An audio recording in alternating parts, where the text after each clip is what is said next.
പരിശുദ്ധാത്മാവേ സഹായക, നിരന്തരമെന്നെ സഹായിക്കണേ. നിത്യവും കൂടെ വസിക്കുന്നോനേ, അഭിഷേകത്തിൻ അഗ്നി നിറച്ചിടണേ.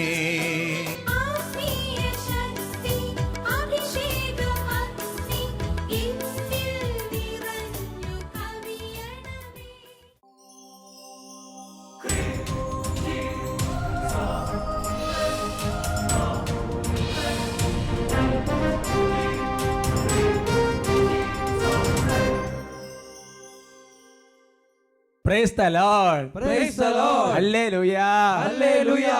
അഭിഷേകാഗ്നി വചന ശുശ്രൂഷയിൽ സംബന്ധിക്കുവാൻ കർത്താവിനെ പ്രത്യേകം തിരഞ്ഞെടുക്കപ്പെട്ട നിങ്ങളെയും നിങ്ങളുടെ കുടുംബങ്ങളെയും പരിശുദ്ധ അമ്മയുടെ ഉമ്മല ഹൃദയത്തിനും ഈശോയുടെ തിരുഹൃദയത്തിനും പ്രതിഷ്ഠിക്കുന്നു. ഈശോയുടെ തിരുഹൃദയത്തിലെ എളിമ കൊണ്ട് നിങ്ങൾ നിറയട്ടെ. ആമേൻ. ഹല്ലേലൂയ. ഹല്ലേലൂയ. വലിയൊരു അനുഗ്രഹമാണ് കേട്ടോ. കഴിഞ്ഞ ആഴ്ചയിലെ നമ്മൾ അഭിഷേകത്തിലേക്ക് നിങ്ങൾ ശ്രദ്ധിച്ച് കാണും. അതായത് എളിമ എന്ന് പറയുന്ന ആ ഒരു കൃപ കർത്താവ് തന്നാലുണ്ടാകുന്ന വലിയ അനുഗ്രഹങ്ങളാണ്. നിങ്ങളത് കൂടിയില്ലെങ്കിൽ ആ എപ്പിസോഡ് കൂടി ഒന്ന് കൂടണം. സന്തോഷത്തോടെ പറയാം ഹല്ലേലൂയ. ഹല്ലേലൂയ.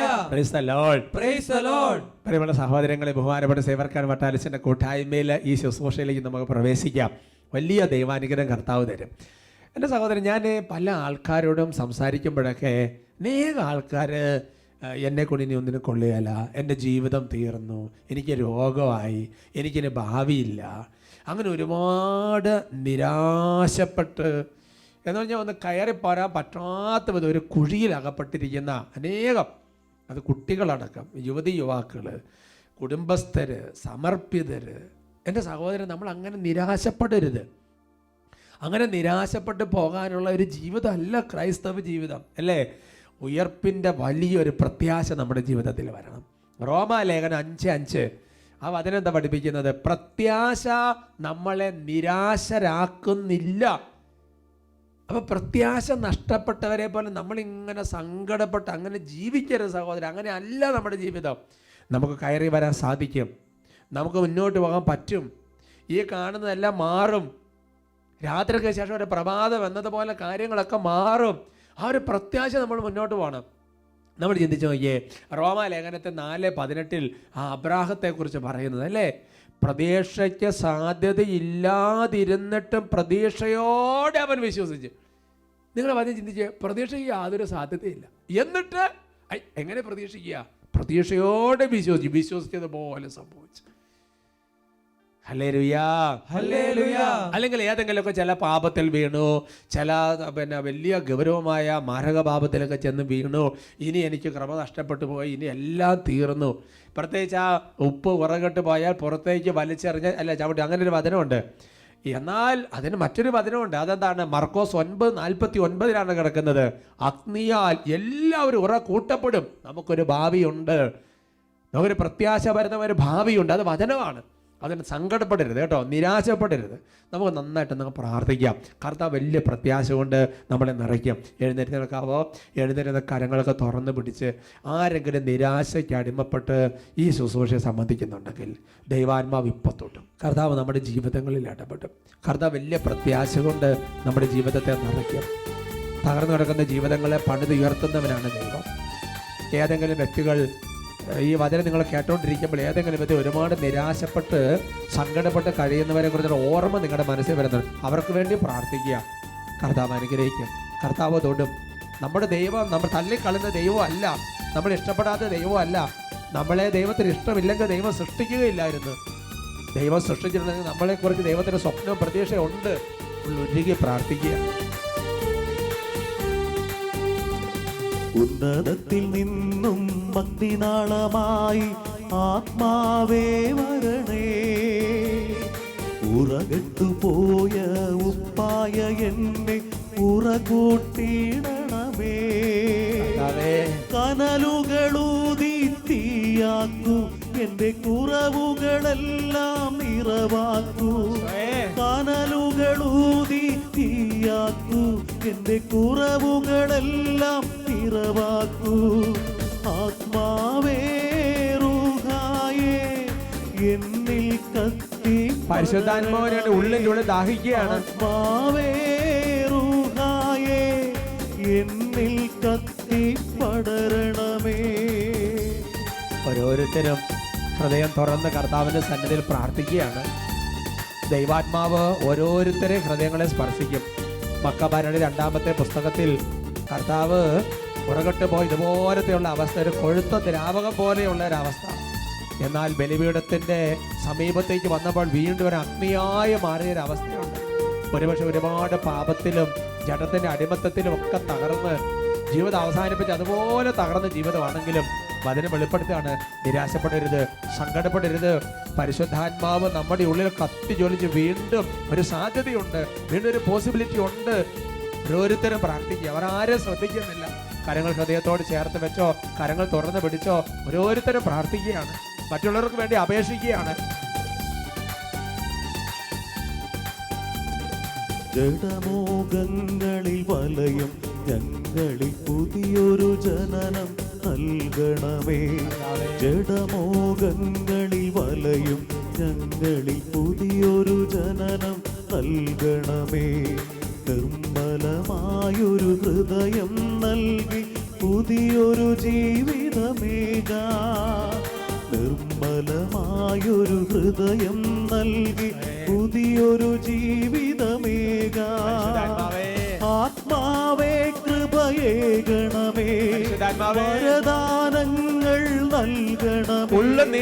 ആത്മാവേ കൃപയേകണമേ, വരദാനങ്ങൾ ഉയർത്തണമേ കർത്താവേ. ആത്മാവേ കൃപയേകണമേ, വരദാനങ്ങൾ നൽകണമേ.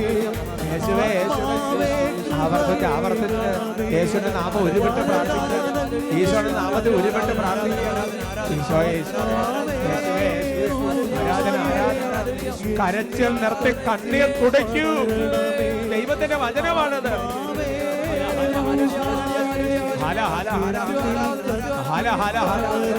ദൈവം വീണ്ടും പണിതുയർത്തും. ദൈവത്തിന്റെ വാഗ്ദാനമാണത്. സഭാപ്രസംഗം 3:15 പഠിപ്പിക്കുന്നു, കടന്നുപോയ ഓരോന്നിനെയും ദൈവം തിരിച്ചു കൊണ്ടുവരും.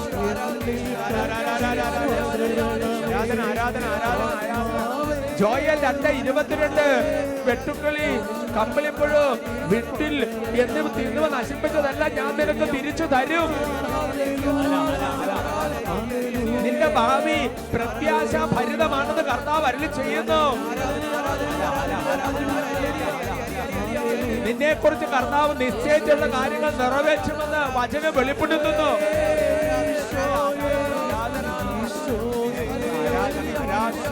അനേക ഹൃദയങ്ങളെ കർത്താവ് സ്പർശിക്കുന്നു.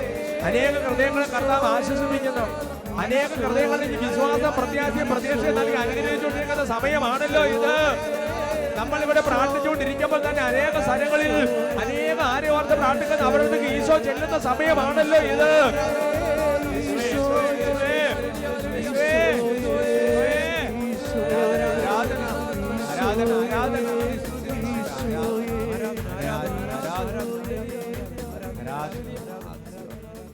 രോഗത്തെ ഓർത്ത് നിരാശപ്പെടരുതെന്ന് ഈശോ സംസാരിക്കുന്നുണ്ട്.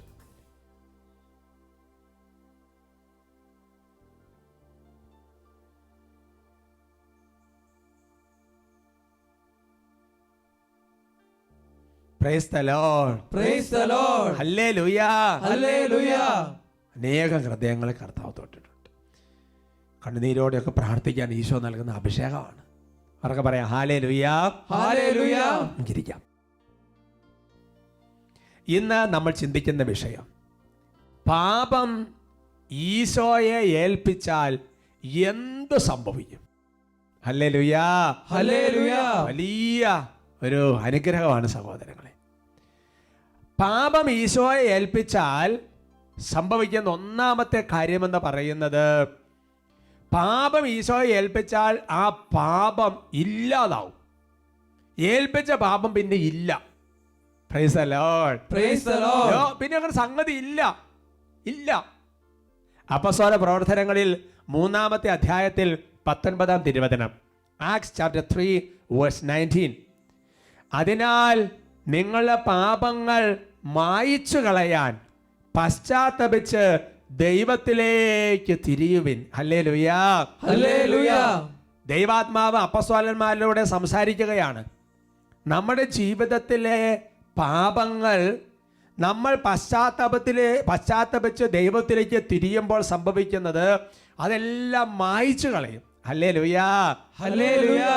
ഉദാഹരണം പറഞ്ഞാൽ ഇപ്പോൾ പണ്ടത്തെ കാലത്ത് ബോർഡിൽ എഴുതിക്കൊണ്ടിരിക്കുമ്പോൾ അത് മായിച്ചു കളഞ്ഞാൽ പിന്നെ അത് തിരിച്ച് സൃഷ്ടിക്കാൻ പറ്റിയല്ല. എന്നാൽ ഇപ്പോൾ മോഡേൺ യുഗത്തിൽ എന്ത് ഡിലീറ്റ് ചെയ്താലും അത് ഡിലീറ്റ് ആകപ്പെടുന്നില്ല, അതെല്ലാം മാന്തിപ്പൊക്കി എടുത്തുകൊണ്ട് വരാൻ പറ്റും. അതാണ് നെറ്റിൻ്റെ വേറൊരു കാലഘട്ടം. എന്നാൽ പാപത്തെ സംബന്ധിച്ചിടത്തോളം രണ്ടാമത് പറഞ്ഞ ഉദാഹരണം വാലിഡ് അല്ല. ഒരു ബോർഡിൽ എഴുതി മായച്ചു കളഞ്ഞാൽ പിന്നെ അത് ക്രിയേറ്റ് ചെയ്യാൻ പറ്റില്ല, അത് തീർന്നില്ല, പിന്നെ അവിടെ ഇല്ല എന്ന് പറയുന്നത് പോലെയാണ് ഹെബ്രായ ലേഖനത്തിൽ 8-ാമത്തെ അധ്യായത്തിന്റെ 12-ാം തിരുവചനം. Hebrews chapter 8 verse 12. അവരുടെ അനീതികളുടെ നേർക്ക് ഞാൻ കരുണയുള്ളവനായിരിക്കും, അവരുടെ പാപങ്ങൾ ഞാൻ ഒരിക്കലും ഓർക്കുകയില്ല. ഹല്ലേലൂയാ, ഹല്ലേലൂയ. ഉദാഹരണം പറഞ്ഞാൽ ചിലപ്പോൾ ചില കാര്യങ്ങൾ നമ്മൾ മറന്നുപോയാലും വേറെ ചില കാര്യങ്ങൾ ഓർക്കുമ്പോൾ അതിൻ്റെ കൂട്ടത്തിൽ മറന്നുപോയ കാര്യം ഓർക്കും. അല്ല എന്നുണ്ടെങ്കിൽ മറന്നുപോയി, പക്ഷെ ഒരു സാധനം എടുക്കാൻ മറന്നുപോയി, പക്ഷെ അത് കണ്ടപ്പോൾ ഓർത്ത്. എന്നാൽ പാപം ഈശോയെ ഏൽപ്പിച്ചാൽ പറയാണ് പിന്നെ ഈശോ അത് ഓർക്കുകയല്ല. കാരണം എന്താ? അത് മറന്നുപോയത് കൊണ്ടല്ല, പിന്നെ അങ്ങനെ ഒന്നില്ല, അങ്ങനെ ഒന്ന് പിന്നെ ഇല്ല. Price the Lord, praise the Lord. അത് മാനുഷിക ബുദ്ധിയിൽ മനസ്സിലാക്കാൻ പറ്റുന്ന ഒരു സംഗതിയല്ല, മാനുഷിക പദ്ധതിയിൽ മനസ്സിലാക്കാൻ പറ്റുന്ന ഒരു സംഗതി അല്ലത്. അത് ദൈവത്തിൻ്റെ ജ്ഞാനത്തിൽ മാത്രം മനസ്സിലാക്കാൻ പറ്റുന്ന ഒരു കാര്യമാണ്. ഇൻസീനു ജേസു എന്ന് പറയുന്ന പുസ്തകത്തിൽ അതിന് 203 പേജുകളിൽ ഒരു കാര്യം രേഖപ്പെടുത്തിയിരിക്കുന്നത് ഇങ്ങനെയാണ്. ഇതേ കാര്യം തന്നെ മറ്റൊരു തരത്തിൽ രേഖപ്പെടുത്തുകയാണ്. എൻ്റെ ഹൃദയത്തിലെ അഗ്നിയിലേക്ക് എറിയപ്പെടുന്ന പാപങ്ങളിൽ ഒന്നും അവശേഷിക്കില്ല, അവയെല്ലാം ഉന്മൂലനം ചെയ്യപ്പെടും, ചാരമായി മാറ്റപ്പെടുകയല്ല, പിന്നെയോ തീർത്തും നശിപ്പിക്കപ്പെടുകയും വിസ്മരിക്കപ്പെടുകയും ചെയ്യും. ഇത് ചെയ്യാൻ സ്നേഹമാണ് എന്നെ പ്രേരിപ്പിക്കുന്നത്. പാപത്താൽ ഭാരപ്പെടുന്ന ഒരു ആത്മാവ് അത് എൻ്റെ ദൈവിക വ്യക്തിത്വത്തിനെതിരായ പാപങ്ങൾ തന്നെയാകട്ടെ, ദൈവദൂഷണമോ ദൈവനിന്ദയോ ശപിക്കലോ ആവട്ടെ, അനുതാപത്തോടും തകർന്ന ഹൃദയത്തോടും കൂടി എൻ്റെ പക്കലേക്ക് വരുമ്പോൾ ആ ആത്മാവിനെ എൻ്റെ സ്നേഹം പൊതിയുകയും എൻ്റെ രക്തത്താൽ ശുദ്ധീകരിക്കുകയും ചെയ്യും. ഹല്ലേലൂയാ, ഹല്ലേലൂയ. അപ്പോൾ പാപം ദൈവത്തിൻ്റെ സന്നിധിയിലേക്ക് ഏൽപ്പിക്കപ്പെട്ട് കഴിഞ്ഞാൽ, ദൈവത്തിൻ്റെ സ്നേഹാഗ്നിയിലേക്ക് അത് സമർപ്പിച്ച് കഴിഞ്ഞാൽ, അത് എരിഞ്ഞ് ചാമ്പലായി കഴിഞ്ഞാൽ ഒരു സംഗതി കത്തിച്ച് അതിൻ്റെ ചാരമെങ്കിലും അവിടെ കിടക്കും. ഇതങ്ങനെയില്ല, ചാരം പോലും ഇല്ല, ഉന്മൂലനം ചെയ്യപ്പെടും, പിന്നെ അങ്ങനെ ഒന്നില്ല. Price the Lord, praise the Lord. പറഞ്ഞ ഹല്ലേലൂയ, ഹല്ലേലൂയ. അപ്പോൾ കുമ്പസാരം എന്ന് പറയുന്നതിനെ കുറിച്ച് നമ്മൾ ഗൗരവത്തിൽ ചിന്തിക്കണം.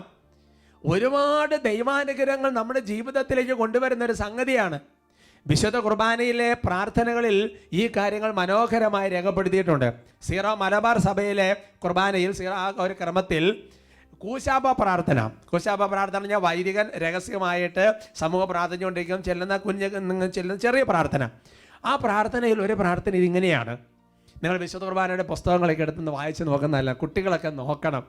ആ പ്രാർത്ഥന ഇങ്ങനെയാണ്: കർത്താവും ദൈവവുമായ മിശിഹായെ, ഞങ്ങളുടെ നിരവധിയായ പാപങ്ങൾ പരിഗണിക്കരുത്, ഞങ്ങളുടെ ദുഷ്ടതയുടെ ആധിക്യം നിമിത്തം നീ കോപിക്കരുത്, നീ സ്വീകരിച്ച ഞങ്ങളുടെ മനുഷ്യത്വത്തോടെ സമയത്തിൻ്റെ സമാപ്തിയിൽ നീ പ്രത്യക്ഷനാകുമ്പോൾ തിരുസന്നിധിയിൽ കൃപയും അനുഗ്രഹവും കണ്ടെത്തുന്നതിന് സ്വർഗീയ ഗണങ്ങളോട് ചേർന്ന് നിന്നെ സ്തുതിക്കുന്ന ഞങ്ങൾ യോഗ്യരാകുവാൻ വേണ്ടി ബലി നിന്റെ അവർണ്ണീയമായ കൃപയാൽ പൗത്രീകരിക്കണമേ എന്നിട്ട് പ്രാർത്ഥിക്കുകയാണ്.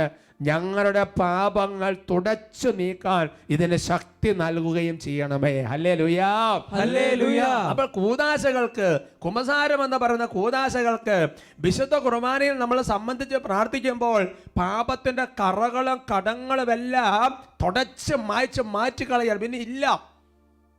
വിശുദ്ധ കുർബാനയിൽ തന്നെ ഈശോയുടെ തിരുശരീരം ഉയർത്തുന്നതിന് മുമ്പുള്ള ഒരു പ്രാർത്ഥന, പുരോഹിതനും കാർമ്മികനും സമൂഹവും കൂടെ മാറി മാറി ചൊല്ലുന്നൊരു പ്രാർത്ഥന. ആ പ്രാർത്ഥന നിങ്ങൾക്കറിയാം: ദൈവമേ, അങ്ങയുടെ കൃപയ്ക്കൊത്തവിധം എന്നോട് ദയ തോന്നണമേ. സമൂഹം എന്താ പ്രാർത്ഥിക്കുന്നത്? അങ്ങയുടെ കാരുണ്യാതിരേകത്തിന് അനുസൃതമായി എൻ്റെ പാപങ്ങൾ മായിച്ചു കളയണമേ. ഹല്ലേലൂയാ. ഹല്ലേലൂയാ. വചനം പഠിപ്പിക്കുകയാണ്, സഭ പഠിപ്പിക്കുകയാണ്, വിശുദ്ധാത്മാക്കളുടെ പ്രവചനങ്ങൾ പറയാണ്. പാപം കർത്താവിനെ ഏൽപ്പിച്ചാൽ പിന്നെ അതവിടെ ഇല്ല. അതുകൊണ്ടാണ് യേശയ്യാ പ്രവചനം 43:18 പറയുന്നത്, കഴിഞ്ഞ കാര്യങ്ങൾ നിങ്ങൾ ഓർക്കുകയോ പരിഗണിക്കുകയോ വേണ്ട. കഴിഞ്ഞകാല ജീവിതത്തിൽ പാപം ചെയ്ത് ഒരിക്കൽ നീ അനുദപിച്ച് കുമ്പസാരിച്ച് വിടുതൽ പ്രാർത്ഥിച്ച് ദൈവവൈതലാണെങ്കിൽ പിന്നെ അത് ഓർത്തുകൊണ്ട് വിഷമിച്ച് സങ്കടപ്പെട്ട് നടക്കരുത്. യേശയ്യാ 43:25 വീണ്ടും വെളിപ്പെടുത്തുകയാണ്, എന്നെ പ്രതി നിന്റെ തെറ്റുകൾ തുടച്ചു മാറ്റുന്ന ദൈവം ഞാൻ തന്നെ, നിന്റെ പാപങ്ങൾ ഞാൻ ഓർക്കുകയില്ല. ദൈവത്തിന്റെ വാഗ്ദാനമാണ്. സന്തോഷത്തോടെ പറയാ ഹല്ലേലൂയാ. ഹല്ലേലൂയാ. ഞാൻ ഓർക്കാൻ കഴിഞ്ഞ നാളുകളിൽ വിശുദ്ധ അന്തോനീസിന്റെ ജീവചരിത്രത്തിൽ വായിച്ച ഒരു കാര്യം ഓർക്കാണ്. നിങ്ങൾ ആ സ്ക്രീനിൽ നോക്കിക്കോ, നല്ലതാണത്. വേറൊരിക്കൽ പശ്ചാത്താപ പരവശനായ ഒരു പാപി അദ്ദേഹത്തെ സമീപിച്ചു, അതായത് വിശുദ്ധ അന്തോനീസിനെ. ഹൃദയഭാരം കൊണ്ട് സംസാരിക്കാൻ അശക്തനായി തീരുകയാൽ അവന് പാപം ഏറ്റു പറയാൻ നിവൃത്തിയില്ലാതെ വന്നു. ഉടനെ അന്തോനീസ് പറയുകയാണ്, സാരില്ല, വിഷമിക്കണം, നീ പോയി നിന്റെ പാപങ്ങളെല്ലാം എഴുതി ആ കുറിപ്പ് എന്നെ കൊണ്ടുവന്ന് കാണിക്കുക എന്ന് പുണ്യവാൻ പറഞ്ഞു. ആ സാധു അപ്രകാരം കുറിപ്പ് എഴുതാൻ പോയി. ഉദ്ദേശം 1 മണിക്കൂർ കഴിഞ്ഞപ്പോൾ അങ്ങുമിങ്ങും കണ്ണുനീർ തുള്ളികൾ വീണ് നനഞ്ഞ നീണ്ട കുറിപ്പും കൊണ്ട് അവൻ മടങ്ങി വന്നു. തൻ്റെ പാപങ്ങൾ ഓരോന്നായി അവൻ വായിച്ചപ്പോൾ അവ എഴുതപ്പെട്ടിരുന്ന കടലാസിൽ നിന്ന് ഓരോന്നായി മാഞ്ഞുപോയി. കുറിപ്പിന്റെ അവസാനം എത്തിയപ്പോൾ അക്ഷരത്തിന്റെ യാതൊരു രേഖയും അതിലില്ലായിരുന്നു. ഹല്ലേലൂയാ. ഹല്ലേലൂയാ. എന്തൊരു അനുഗ്രഹമാണ്. കുമ്പസാരിക്കുമ്പോൾ ഓരോ പാപം, അത് നമ്മുടെ ജീവിതത്തിൽ ഇപ്പോൾ നമ്മൾ പാപങ്ങളൊക്കെ എഴുതി ഒരുങ്ങി കുമ്പസാരിക്കുന്നവരുണ്ട്. അപ്പോൾ അത് പേപ്പറിൽ നിന്ന് മാഞ്ഞു പോകുന്നില്ലല്ലോ എന്ന് വിചാരിച്ചുകൊണ്ടിരിക്കരുത്. അങ്ങനെയല്ല ചിന്തിക്കേണ്ടത്. അതൊരു അത്ഭുതമാണ്. ഒരു അത്ഭുതം കർത്താവ് അങ്ങ് ചെയ്യാണ്. നോക്ക് സഹോദരങ്ങൾ, ആ പാപിയുടെ ഒരു പ്രത്യേക അവസ്ഥ അത് മനസ്സിലാക്കി അന്തോനീസ് പറയുന്നു, വരുന്നു തിരിഞ്ഞ പാപം അതാണ് എന്ന് പറയുന്നത് പോലെ എൻ്റെ സഹോദരങ്ങളെ, സ്വർഗത്തിൽ നമുക്ക് എഴുതപ്പെട്ടിരിക്കുന്ന പാപങ്ങൾ ഓരോ പാപം ഏറ്റുപറഞ്ഞ് കൊണ്ടാക്കുന്നത് മാഞ്ഞു പോയിക്കൊണ്ടിരിക്കുക. ഈശോയെ ഏൽപ്പിച്ചാൽ അതെല്ലാം അപ്രത്യക്ഷമായിക്കൊണ്ടിരിക്കുക. അവർക്ക് പറഞ്ഞ hallelujah. Hallelujah. Praise the Lord. Praise the Lord. എന്നാൽ ഒരു വ്യക്തി പാപം കർത്താവിനെ ഏൽപ്പിക്കാതെ വിശുദ്ധ കുമ്പസാരം എന്ന കൂദാശ വഴി പാപം വെച്ചോണ്ടിരുന്നാൽ, അല്പസമയങ്ങളിൽ താമസം അങ്ങനെ വെച്ചോണ്ടിരിക്കുന്ന സംഗതി അല്ലത്. വെച്ചോണ്ടിരുന്നാൽ അതൊരു മാരക വിഷമായിട്ട് രൂപാന്തരപ്പെടും. സങ്കീർത്തന പുസ്തകത്തിൽ 32-ാം സങ്കീർത്തനത്തിൽ 3-ാം തിരുവചനം, Psalms chapter 32 verse 3, ഞാൻ പാപങ്ങൾ ഏറ്റു പറയാതിരുന്നപ്പോൾ ദിവസം മുഴുവൻ കരഞ്ഞ് എൻ്റെ ശരീരം ക്ഷയിച്ചുപോയി. ഹല്ലേലൂയാ. ഹല്ലേലൂയാ. അപ്പൊ പാപം നമ്മൾ പറയാതിരിക്കുമ്പോൾ നമ്മുടെ ഉള്ളിൽ അത് വസിച്ച് നമ്മുടെ സമസ്ത മേഖലകളെ തകർത്തുകളയാണ്. ശരീരം, മനസ്സ്, ആത്മാവ്, നമ്മുടെ ജോലി, നമ്മുടെ ബിസിനസ്, നമ്മുടെ കൃഷി, നമ്മുടെ വരുമാനം, സമസ്ത മേഖലകൾ അപകടത്തിലേക്ക് പോയിക്കൊണ്ടിരിക്കുകയാണ്. യാക്കോബസ് ലേഖനത്തിൽ 1-ാമത്തെ അധ്യായത്തിൽ 15-ാം തിരുവചനം, സെന്റ് ജെയിംസ് ചാപ്റ്റർ 1 വേഴ്സ് 15, ദുർമോഹം ഗർഭം ധരിച്ച് പാപത്തെ പ്രസവിക്കുന്നു, പാപം പൂർണ്ണ വളർച്ച പ്രാപിക്കുമ്പോൾ മരണത്തെ ജനിപ്പിക്കുന്നു. Hallelujah. Hallelujah. Praise the Lord. Praise the Lord. എന്ന് പറഞ്ഞാൽ എൻ്റെ പ്രിയപ്പെട്ട സഹോദരങ്ങളെ, ചെറിയൊരു ദുർമോഹം, ചെറിയൊരു ആഗ്രഹം, ചെറിയൊരു പാപചിന്ത, അതിങ്ങനെ വെച്ചോണ്ടിരുന്ന് എന്തായി? അവസാനം അത് ഗർഭം ധരിക്കുന്നു, പിന്നെ അത് പാപത്തെ പ്രസവിക്കുന്നു, അത് പൂർണ്ണ വളർച്ച എത്തുന്നു. ഈ വ്യക്തിയുടെ മരണത്തിൽ, ആത്മീയ മരണത്തെ അത് കലാശിക്കുന്നു. ചില ആൾക്കാർ പറഞ്ഞു, എൻ്റെ പൊന്നെ കൊച്ചെ അത് വെച്ചോണ്ടിരിക്കരുത്. ഇപ്പം ചില ആൾക്കാർ ഒരു ഡോക്ടറെ കണ്ട കാര്യമായിരിക്കാം, എന്തെങ്കിലും കാര്യമായിരിക്കാം, അപ്പോൾ പറയോ ഇത് വെച്ചോണ്ടിരിക്കുന്നത്, സൂചി കൊണ്ട് എടുക്കേണ്ടത് എന്നൊക്കെ പറഞ്ഞിട്ട് പറയില്ല എന്ന് പറഞ്ഞ പോലെ. അതുകൊണ്ട് എൻ്റെ പ്രിയപ്പെട്ട ഇത് വെച്ചോണ്ടിരിക്കുന്നവർ വലിയ അപകടം ജീവിതത്തിൽ പരിധി വരുത്തും. അതേ പുസ്തകത്തിൽ രേഖപ്പെടുത്തിയിരിക്കുന്ന ഒരു കാര്യം നിങ്ങളുടെ ശ്രദ്ധയിൽപ്പെടുത്തുകയാണ്. ഞാനാണ് രക്ഷകൻ, പാപത്തെയും എൻ്റെ സൃഷ്ടികളിൽ അത് വരുത്തുന്ന നാശങ്ങളെയും ഞാൻ അറപ്പോടെ വെറുക്കുന്നു. എന്നെ ഏൽപ്പിക്കുന്ന പാപം ഇല്ലാതാകുന്നു. എൻ്റെ കരുണയുടെ അനന്ത സാഗരത്തിൽ അത് എന്നേക്കുമായി ഇല്ലാതാകുന്നു. എന്നാൽ ഒരുവൻ തന്നോട് തന്നെ ചേർത്ത് പിടിക്കുന്ന പാപം, അവനിൽ പറ്റിപ്പിടിച്ച് കിടക്കുന്ന പാപം മാരകമായി വിഷമായി മാറുന്നു, പടരുന്ന അർബുദമായി മാറുന്നു. വിശുദ്ധിക്കും നിത്യ സൗഭാഗ്യത്തിനുമായി ഞാൻ രൂപകൽപ്പന ചെയ്ത ആത്മീയ സംവിധാനത്തെ നശിപ്പിക്കുന്ന അർബുദമാണത്. ഹല്ലേലൂയാ. ഹല്ലേലൂയാ. ക്യാൻസർ പറഞ്ഞ അർബുദം എന്ന് പറഞ്ഞാൽ ദൈവത്തിന് നമ്മളെക്കുറിച്ച് ഒരുപാട് സ്വപ്നങ്ങളും പ്രതീക്ഷകളും ആഗ്രഹങ്ങളും, നമ്മളെക്കുറിച്ച് ശുഭകരമായ ശോഭനമായ ഭാവി, അതെല്ലാം നമ്മുടെ ജീവിതം തടയുന്ന ഒരു സംഗതിയാണ്. ഹോളി സ്പിരിറ്റ് ഈവനിങ്ങിൽ വട്ടാലിച്ച പറഞ്ഞൊരു ഉദാഹരണം ഓർക്കുകയാണ്. അതായത് അത് ടാറ്, ഇപ്പം നമ്മൾ ടാറുണ്ടല്ലോ, ടാറൊക്കെ ശരീരത്തിൽ പറ്റിപ്പിടിച്ചിരിക്കുമ്പോൾ അച്ഛൻ പറഞ്ഞൊരു ഉദാഹരണമാണ്. അപ്പം നമ്മുടെ ശരീരത്തിൻ്റെ ഭാഗം അല്ലെങ്കിൽ അതങ്ങനെ ഇരിക്കുകയാണ്, അത് മാറ്റണം വേഗം എന്ന് പറയുന്നത് പോലെ അവർക്ക് പറയാം hallelujah, hallelujah, praise the Lord, praise the Lord. അതുകൊണ്ട് പാപം ഏൽപ്പിക്കാൻ എത്ര വൈകുന്നു അത്ര അപകടത്തിലേക്ക് മുന്നോട്ടിരിക്കുകയാണ്, അത്ര അപകടത്തിലേക്ക് പോയിക്കൊണ്ടിരിക്കുകയാണ്. എത്ര സമയം വൈകുന്ന അത്ര അപകടമാണ്. അതാണ് കർത്താവിലേക്ക് വേഗം വേഗം തിരിച്ചു വരിക എന്നൊക്കെ പറഞ്ഞ വചനത്തിന്റെ ഉൾപ്പൊരുള്ളതാണ്. സന്തോഷത്തോടെ പറയാം ഹല്ലേലൂയ, ഹല്ലേലൂയ. ഇനി പ്രിയപ്പെട്ട സഹോദരങ്ങളെ, അപ്പൊ പാപം കുമ്പസാരം വഴി കർത്താവിനെ ഏൽപ്പിച്ചാൽ അത് ഇല്ലാതായിത്തീരുന്നു. വെച്ചോണ്ടിരിക്കരുത്, വലിയ അപകടമാണ്. ഇനി പാപം കൊടുത്താൽ എൻ്റെ സഹോദരങ്ങളെ വലിയൊരു അനുഗ്രഹമാണ്. എന്നാണെന്നറിയാവോ? വചനം വെളിപ്പെടുത്താണ്, പാപം കൊടുത്തു കഴിയുമ്പോൾ ദൈവം ഇങ്ങോട്ട് കൃപ തരും. പാപം കൊടുത്തിട്ട് കൃപ മേടിക്കണം. റോമാലേഖനത്തിൽ 5-ാമത്തെ അധ്യായത്തിന്റെ 20-ാം തിരുവചനം, ലെറ്റർ റോമൻസ് ചാപ്റ്റർ 5:20, പാപം വർദ്ധിച്ചിടത്ത് കൃപ അതിലേറെ വർദ്ധിച്ചു. Hallelujah, hallelujah. പൗലോസ്ലേഖ മനോഹരമായ കാര്യം വെളിപ്പെടുത്തുകയാണ്. ഞാനാണ് ഏറ്റവും വലിയ പാപി, ഞാനാണ് ഒരുപാട് പാപം ചെയ്ത് സ്ലീഹ പറയാണ്. എന്നിട്ട് പറയാണ്, എന്നാൽ പാപം വർദ്ധിച്ചെടുത്ത് കൃപ അതിലേറെ വർദ്ധിച്ചു എന്ന് പറഞ്ഞാൽ എൻ്റെ ജീവിതത്തിൽ ബലഹീനത കൊണ്ട്, പോരായ്മ കൊണ്ട് ഞാൻ ഒരുപാട് പാപങ്ങൾ ചെയ്തു പോയി. അത് നന്നായി എന്നല്ല പറയുന്നത്, എന്നാൽ അത് തെറ്റായിരുന്നു. പക്ഷേ ഞാൻ അനുദപിച്ച് കുമ്പസാരിച്ച് ഏറ്റു പറഞ്ഞപ്പോൾ ആ പാപം മുഴുവൻ ഒരു കൃപയായി മാറി. Hallelujah, hallelujah. അപ്പൊ എത്ര പാപം കുമ്പസാരത്തിൽ പോയി ഏറ്റു പറയുന്നു അത്രയും കൃപ, അത് എല്ലാ അർത്ഥത്തിലും. ഞാൻ മുമ്പേ പറഞ്ഞ അതേ പുസ്തകത്തിൽ ഒരു കാര്യം അതിനെ തുടർച്ചയായിട്ടുണ്ട്. എനിക്ക് സമർപ്പിക്കുന്ന എല്ലാ പാപങ്ങളും അപ്രത്യക്ഷമാകുന്നു. എനിക്ക് സമർപ്പിക്കുന്ന ഓരോ പാപത്തിന് പകരമായി ഒരു കൃപ ഞാൻ കൊടുക്കും. ആത്മാക്കൾക്ക് ഞാൻ നിർദ്ദേശിക്കുന്ന പരസ്പര കൈമാറ്റമാണിത്. നിന്റെ പാപങ്ങൾ എനിക്ക് കാഴ്ചവെച്ചാൽ മാത്രം മതി, പകരം ഞാൻ കൃപകൾ ഒരു സമൃദ്ധി നൽകാം. ആത്മാക്കളെ വിശുദ്ധീകരിക്കുന്നതും നേരത്തെ ഒന്നുമല്ലാതിരുന്നതും തിന്മയുടെ നിഴലുകൾ വിഹരിച്ചിരുന്നതുമായ പാഴ്ഭൂമിയിൽ പുണ്യങ്ങൾ പൊട്ടിമുളപ്പിക്കുന്ന അമൂല്യ കൃപകൾ. Hallelujah, hallelujah. ഇതൊരു കൈമാറ്റമാണ്. കണ്ടോ, ഒരു കുമ്പസാരത്തിന്റെ ഒരു കൈമാറ്റമാണ്. നമ്മുടെ പാപം അങ്ങോട്ട് കൊടുക്കുമ്പോൾ ദൈവം ഇങ്ങോട്ട് കൃപ തരുന്നു എന്ന് വിചാരിച്ച് അങ്ങനെയാണ് കുറെ കൃപ കിട്ടാൻ വേണ്ടി കുറെ പാപം ചെയ്തിട്ട് പോയി കുമ്പസാരിച്ചാൽ മതി എന്നല്ല അതിന്റെ അർത്ഥം. അതാണ് സ്ലീഹ പറയുന്നത്, അത് അങ്ങനെയല്ല അതിന്റെ അർത്ഥം. അവർക്ക് പറഞ്ഞ hallelujah, hallelujah, praise the Lord, praise the Lord. എല്ലാം നമ്മൾ വിചാരിക്കുന്ന സമസ്ത മേഖലയും ദൈവാനുഗ്രഹമാണ്. കഴിഞ്ഞ ഒരു പക്ഷേ നിങ്ങളെ സാക്ഷ്യം ശ്രദ്ധിച്ചിട്ടുണ്ടാവും. സ്മാർട്ടിൻ എന്ന് പറയുന്ന ഒരു പയ്യന്റെ സാക്ഷ്യം, അത് ആ കൊച്ചിന്റെ സാക്ഷ്യം വളരെ പ്രധാനപ്പെട്ടതാണ്. നമുക്ക് ശ്രദ്ധിക്കാം. എൻ്റെ പേര് അന്തോണി, എൻ്റെ പേര് സ്മാർട്ടിൻ, എൻ്റെ മോനാണ്. ഞങ്ങൾ തൃശ്ശൂരിൽ നിന്ന് വരുന്നു. സ്മാർട്ടിൻ, സ്മാർട്ടിൻ. ഇവന് ഒരു കാല് പെട്ടെന്ന് തളർന്നു. കാല് തളർന്നു പോയി. തളർന്നു പോയി. എന്നാ തളർന്നു പോയത്? ജൂലൈ പകുതിയിൽ, 2018 ജൂലൈ. 2018 ജൂലൈ. സ്കൂളിൽ പഠിക്കണ്ട? 10ലാണ് പഠിക്കുന്നത്. 10 പഠിക്കുമ്പോ അല്ലേ? 10 പഠിക്കുമ്പോ 2018 ജൂലൈയില് ഇവന്റെ വലത് കാലാണോ ഇടത് കാലാണോ? രണ്ടും കുറേശ്ശെ. 2 കാല് കുറേശ്ശെ, വലത് കാല് കൂടുതൽ. 2 കാലും ശേഷിയില്ലാതെ ഇങ്ങനെ കുഴഞ്ഞ് കിടക്കുക. എന്നിട്ട് അവിടുന്ന് അങ്ങനെ മിഷനിലേക്ക് കൊണ്ടുപോയി. മിഷനിൽ പോയി അവിടെ പരിശോധിച്ചപ്പോൾ പറഞ്ഞു അത് കുഴപ്പമില്ല നോക്കാമെന്നും പറഞ്ഞ് നോക്കി. ഒരു 1.5 ആഴ്ചയോളം അവിടെ കിടന്നു. എന്നിട്ടും ഭേദമായി, കുറച്ച് ചെറിയ ഭേദമായി. അങ്ങനെ വീട്ടിൽ പോന്നു. അവിടുന്ന് സ്കൂളിലേക്കൊക്കെ പോക്കോന്ന് പറഞ്ഞു, ശരിയായിക്കോളെന്ന് പറഞ്ഞു. അവിടുന്ന് പോയി 2 ദിവസം സ്കൂളിൽ പോയപ്പോൾ അവിടുന്ന് വീണ്ടും ഫോൺ വന്നു, കുട്ടിക്ക് ആകെ തളർന്നു എന്ന് പറഞ്ഞിട്ട്. പിന്നെ കുട്ടീനെ സ്കൂളിൽ നിന്ന് വണ്ടിയെ കൊണ്ടുവരേണ്ടി വന്നു. എന്നിട്ട് ആംബുലൻസിൽ കൊണ്ടുപോയി. എന്നിട്ട് ആംബുലൻസിലാണ് പിന്നെ യാത്ര. അവിടേക്ക് കൊണ്ടുപോയി. അവിടെ നിന്ന് ഒരാഴ്ച അവിടെ കൊണ്ടുചെന്നപ്പോൾ അവർ പറഞ്ഞു ഞങ്ങൾക്കൊന്നും മനസ്സിലായിട്ടില്ല, എന്താണ് സംഭവം എന്നൊന്നും അറിയില്ല, ഞങ്ങളൊന്നുകൊണ്ട് ചെക്ക് ചെയ്യട്ടെ എന്ന് പറഞ്ഞു.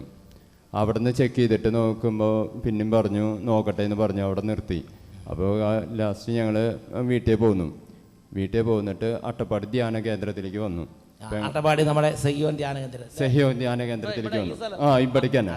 ഇവിടെ 5 ദിവസത്തെ ധ്യാനത്തിന് എൻ്റെ പെങ്ങൾ പറഞ്ഞിട്ട് ബുക്ക് ചെയ്തിട്ട് കിട്ടി. ഇങ്ങോട്ട് പോകുന്ന ഞായറും കഴിഞ്ഞ് തിങ്കളും ചൊവ്വാഴ്ചയാണ് ധ്യാനം തുടങ്ങണത്. ഞായറും കഴിഞ്ഞ് തിങ്കളും കഴിഞ്ഞ് ചൊവ്വാഴ്ച തൈലാഭിഷേകത്തിൽ പറഞ്ഞു, ബ്രദർ പറഞ്ഞു ഇവൻ കുംസാരിച്ചു കഴിഞ്ഞാൽ ക്ലിയർ ആവും എന്ന് പറഞ്ഞു. ഇവൻ നന്നായിട്ടൊന്ന് കുമ്പസാരിച്ച് കഴിയുമ്പം ഇവൻ്റെ ശരീരത്തിലെ സർവ്വവ്യാധികളും വിട്ടുപോകുമെന്ന് ബ്രദർ പ്രാർത്ഥിച്ചപ്പോൾ കർത്താവ് കാണിച്ചു കൊടുത്ത്. അപ്പോൾ ബ്രദർ അങ്ങനെ പറഞ്ഞു. നിങ്ങൾക്ക് പല ബ്രദർമാരും ഒരു വിലയില്ല. അപ്പൊ ഞാൻ ഒന്നുകൊണ്ട് ചോദിച്ചു മാറൂ എന്ന് പറഞ്ഞു. അപ്പോൾ ഈ അപ്പനപ്പുറത്തിരിക്കുകയാണ്. അപ്പം പറഞ്ഞ് മിഷേനെ കൊണ്ടുപോയതാ. അപ്പോൾ ഇത് പറഞ്ഞിട്ട് കൊണ്ടുപോയത് ഇനി വേറെ ആംബുലൻസ് വിളിക്കേണ്ടി വരുമോ എന്നാണ് ഈ അപ്പൻ ചോദിച്ചതിൻ്റെ അർത്ഥം. മാറുമോ ബ്രദറെ എന്നൊരു ചോദ്യം. അപ്പോഴോ അവിടുന്ന് വീണ്ടും പോയി.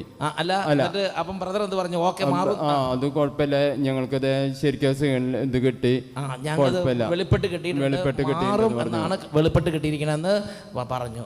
അങ്ങനെ ചൊവ്വാഴ്ച രാത്രി കുറേശ്ശെ അവന് ഭേദം വെച്ചു. അന്ന് രാത്രിക്ക് തന്നെ അവന്റെ കാലിൽ കുറേശ്ശെ ചലനം ആരംഭിച്ചു തുടങ്ങി. ഇരിക്കാൻ പറ്റി തുടങ്ങി, കൈയോട്ടാൻ പറ്റി തുടങ്ങി. അതിനു മുമ്പ് ഇരിക്കാൻ പറ്റില്ലായിരുന്നു. ഇരിക്കാൻ ഇരിക്കും, പക്ഷെ ഒരു ഇതാണ്. അതായിരുന്നു അതിന് മുമ്പുള്ള സ്ഥിതി. ഇത്തിരി നേരം ഇരിക്കും, പിന്നെ വേഗം കിടക്കണം അപ്പാന്ന് പറഞ്ഞിട്ട് എങ്ങനെയെങ്കിലും തളർന്ന് അവിടെ കിടക്കാൻ നോക്കും. അവിടെയായിരുന്നു അത് മാറി. ചൊവ്വാഴ്ച ഈ ബ്രദർ പറഞ്ഞ അന്ന് രാത്രി തൊട്ട് അവന് കുറച്ച് ജീവൻ വന്നു, അവൻ ഇരിക്കാൻ തുടങ്ങി. എന്നിട്ട് ഇരിക്കാൻ തുടങ്ങി, കുഴപ്പമില്ല. അങ്ങനെ ഞാൻ ചോദിക്കുമ്പോ കുമ്പസാരിച്ചോ? അന്ന് എന്നിട്ട് ബുധനാഴ്ച കുംസാരിച്ചു അവൻ. ശരിക്കും അപ്പൊ അന്ന് രാത്രി ഒരുങ്ങി. അവൻ ഓടിപ്പോയി കുമ്പസാരിക്കാൻ നിന്നില്ല, അവൻ ഒരുങ്ങണം. അന്ന് രാത്രി ശരിക്കും ഒരുങ്ങി ബുധനാഴ്ച പോയിട്ട് നല്ലൊരു കുമ്പസാരം നടത്തി. കുംസാരം കഴിഞ്ഞ് പിന്നെ ഇവന് അങ്ങനത്തെ ഒരു അസുഖം ഉണ്ടായിട്ടില്ല. പിന്നെ ഇന്ന് വരെ ഒരു അസുഖമില്ല. ഒരു കുഴപ്പമില്ല ഇന്ന് വരെ. അതെ ഇപ്പോഴും അതന്നെ. മോനെ നീ രണ്ട് വാക്ക് ശരിക്കും എന്താ നീ മൈക്ക് കൂടെ പറ. എന്താ ശരിക്കും അന്ന് കുമ്പസാരിച്ചതിന് ശേഷം പിന്നെ ക്ലിയർ ആയോ? എന്താണ്ടായത്? എന്റെ അനുഭവം എന്താ? അന്ന് പിന്നെ കാലിന് വേദനയൊക്കെ മാറി. എന്തോ ഒരു തണുപ്പ് വരുന്ന പോലെ കയ്യിന്റെ അവിടെ. കുമ്പസാരം കഴിഞ്ഞപ്പോ ഒരു ശരീരത്തിലേക്ക് ഒരു എന്തോ ഒരു ശക്തി ഇറങ്ങണോ അല്ലേ, തണുപ്പ് വരണോ അല്ലേ. പിന്നെ കുഴപ്പമില്ല, ഇരിക്കാം, നടക്കാം, പിന്നെ തുള്ളിച്ചാടൊക്കെ ചെയ്യാം. തുള്ളിച്ചാടാം. അന്ന് രാത്രിക്കാണ് തുള്ളിച്ചാടിയുള്ള പാട്ട്. ഇവിടെ കിടന്ന് തുള്ളിച്ചാടുകയായിരുന്നു. പിന്നെ അന്ന് ഇവിടെ ചാട്ടത്തോട് ചാട്ടം. നിങ്ങൾ ഇരിക്കുക അവിടെ വസന്ത വിളിച്ച താറാവിനെ പോലെ. ഇവിടെ കുട്ടികൾ ചാടി മറിയ. ആ കുട്ടിയുടെ പേര് തന്നെ സ്മാർട്ട് എന്നാണ്. ഇപ്പൊ കാലൊക്കെ എങ്ങനെയുണ്ട്? തുള്ളിച്ചാടാൻ പറ്റുമോ?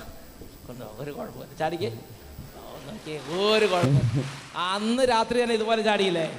ബുധനാഴ്ച രാത്രി കുമ്പസാരം കഴിഞ്ഞ് അന്ന് തന്നെ ചാടിയില്ലേ? അന്ന് കൈയൊട്ടി ചാടി പാടി കളിച്ചു. അന്ന് കൂട്ടത്തിൽ അപ്പനുണ്ടായിരുന്നു. ഞാനും സാക്ഷിയാണ് നിൽക്കുന്നത്, വെറുതെ ഒന്നും പറയണതല്ല. പിന്നെ ഇന്ന് വരെ കുഴപ്പമില്ല അല്ലേ? ഇല്ല. നോക്കിയുണ്ടായ സംഭവം കണ്ട. നിങ്ങൾ കുമ്പസാരിക്കണ്ട, ഇരിക്കൂ, അവിടെ ഇരിക്കൂ.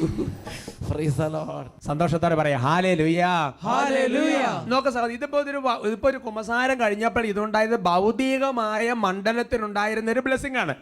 അങ്ങനെയാണെങ്കിൽ ചിന്തിക്കാൻ സാധിക്കാത്ത വിധം 10,000-കണക്കിന് ആത്മീയ കൃപകളും നന്മകളും അല്ലേ കുമ്പസാരം വഴി ലഭിക്കുന്നത്. നമ്മുടെ മനസ്സ് ഭാരപ്പെട്ടിരിക്കുമ്പോൾ, ആകെ ഒരു പ്രത്യേക അവസരം ഇരിക്കുമ്പോൾ, വലിയ പാപമൊന്നും ഇല്ലെങ്കിലും ശരി, ജസ്റ്റ് ഒന്ന് പോയി കുമ്പസാരിച്ച് നോക്ക്. അപ്പം നമ്മുടെ ദൈവം ചൊരിയുന്ന കൃപയുടെ നിറവ് ചിന്തിക്കാൻ പറ്റാത്തതാണ്. Hallelujah, hallelujah. പ്രിയപ്പെട്ട, വളരെ ഗൗരവത്തിൽ ഇതിനെക്കുറിച്ച് നമുക്ക് ചില തീരുമാനങ്ങൾ എടുക്കണം. കുമ്പസാരം എന്നുള്ള കൂദാശ അതുപോലെ മുറുകെ പിടിച്ച് മുന്നോട്ട് പോകണം. കർത്താവ് പ്രത്യേകം അനുഗ്രഹിക്കട്ടെ.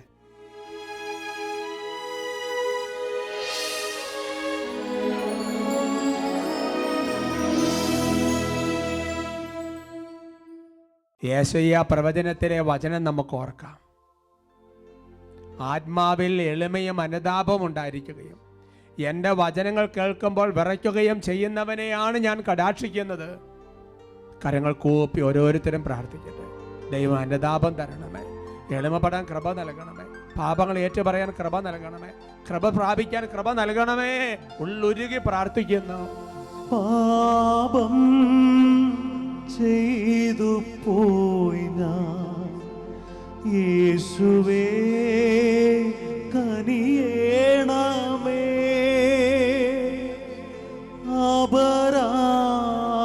അപരാധമെല്ലാം ഏറ്റു ചൊല്ല ഈ പാപിയിൽ കനിയൂ. ഒരു പക്ഷേ ഈ ആരാധന സംബന്ധിച്ചുകൊണ്ടിരിക്കുമ്പോൾ ചില വ്യക്തികളെ കുറിച്ചുള്ള ഓർമ്മകൾ നമ്മുടെ ജീവിതത്തിൽ വരും. അവർക്ക് വേണ്ടി കൂടി പ്രാർത്ഥിക്കുന്നു. പാപം ചെയ്തു പോയി ഞാൻ, ദൈവമേ കനിയേണമേ.